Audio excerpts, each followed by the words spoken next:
শুকরিয়া, তবে চা তো খাওয়াইতে পারলাম না কাকা। না, আরেক সময় চা খাবো। খুশি হইতাম চা খাওয়াইতে পারলে। ভয় পাইতেছেন নাকি? স্বাভাবিক, এটা অপরিচিত লোক এই কারণে। অনেক ভালো মনের মানুষ কাকা। দোয়া করিয়া না কাকা, কই যাবেন? যাবেন? আমি একটা কাজে গেছিলাম ঢাকায়। আমার বাসা হচ্ছে বাইফেল, আমি ভিজিটে জব করি। চাইলে আমার সাথে যাইতে টাকা টাকা লাগবো না। হ্যাঁ,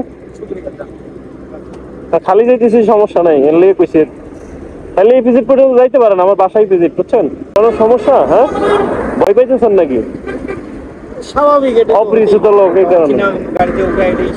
না, সেটা ঠিক আছে, যদি আপনি মনে করেন যে না রিস্ক, তাইলে থাক, দরকার নেই। আরে শালা, কামটা করছে কি দেখছেন? লাগাই দিতে হন। আমার রাজধানী খারাপ, আমার রাজধানী দেখলে সমস্যা। বুঝছি, আপনি ওখান থেকে গাড়ি পাইবেন, সমস্যা নেই। কাকা কি করেন? এই জাহাঙ্গীরনগরের ভিতরে একটু আছি। চাকরি করেন না কোনো ব্যবসা বাণিজ্য করেন? টেলিং কাজ করেন না? বসছেন? ঠিক আছে, আল্লাহর নাম পড়ে যায়। হ্যাঁ, তবে এই রাস্তায় রাত বেশি হয়ে গেলে গাড়ি পাওয়া যাবে। বাসা কি চান্দুরাই? ও, জিরানি। হ্যাঁ, জিরানি দেবেন তাহলে। এখন দেশের বাড়ি কোথায়? নাটোর, দিনাজপুর।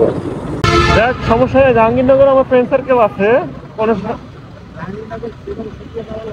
হ্যাঁ হ্যাঁ হ্যাঁ। ও, মেয়েদের মেয়েদের ড্রেস নিয়ে কাজ করে। ইনশাল্লাহ ইনশাল্লাহ। আজকে বাস থেকে অনেক তাড়াতাড়ি আসছেন না? আপনি যে ফার্স্টে ভয় পাইছেন না, এটা ভয় পাওয়ার কারণ আছে, কারণ দেশের পরিস্থিতি ভালো না বর্তমানে। কাকা, আমার বাসা এসে পড়ছে, আপনি একটু কষ্ট করে উঠে যান, দেখুন একটা বাসে। হ্যাঁ, অনেক ভালো মনের মানুষ কাকা। দোয়া করিয়া না। কিসে আছে? আছি ইয়াতে, একটা কোম্পানিতে আছি, ইঞ্জিনিয়ারিং টিমে কাজ করি আর কি।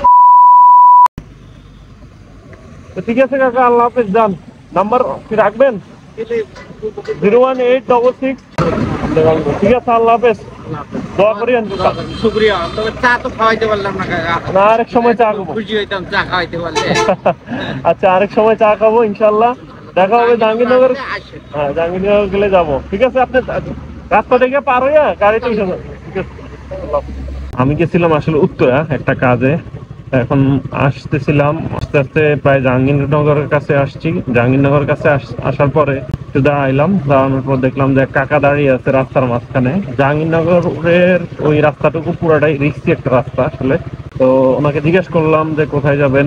উনি বললো যে চান্দুরা যাব। তো বললাম যে কাকা, আমি তো ঢাকা থেকে আসছি, তো আপনি চাইলে আমার সাথে যাইতে পারেন। প্রথমে সে হচ্ছে না করছে, কারণ অপরিচিত একটা মানুষ, কিভাবে উঠবে সে, এই টেনশনে। আর দেশের যে পরিস্থিতি বর্তমানে, এটাতে বলাটা সে খারাপ বলে নাই, ভালোই বলছে। পরে বলছে যে আপনি যদি রিক্সি মনে করেন তাহলে উঠার দরকার নেই। পরে সে উঠছে, তো নামাই দিলাম। এখন শ্রীপুরে, আমার বাসা তো শ্রীপুরে। আমারে উনি দোয়া করতেছে।